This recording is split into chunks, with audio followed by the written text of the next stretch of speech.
Isang mahalagang proyekto para sa supply ng malinis na tubig ang matagumpay na naipagkaloob sa mga residente ng Barangay Hulo sa bayan ng Roxas, Palawan.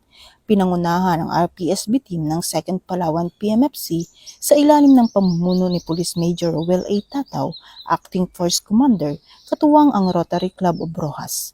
Ang nasabing proyekto na naglalayong matugunan ang pangangailangan ng komunidad sa malinis at sapat na supply ng tubig. Dinaluhan ang programa ng mga opisyal ng barangay at mga residente bilang pagtanggap sa proyektong magbibigay ng malaking tulong sa kanilang pang-araw-araw na pangangailangan. Ang nasabing balon ay bunga ng sama-samang pagtutulungan ng RPSB team, mga miyembro ng Pantawid Pamilyang Pilipino Program, mga opisyal ng barangay at mga residente ng Purok Pagkakaisa sa ilalim ng diwa ng bayanihan at pagkakaisa. Sa pamamagitan ng programang ito, patuloy na ipinapakita ng kapulisan ang kanilang dedikasyon at malasakit sa paglilingkod sa mamamayan kasabay ang adhikahing bagong PNP para sa bagong Pilipinas, serbisyong mabilis, tapat at nararamdaman.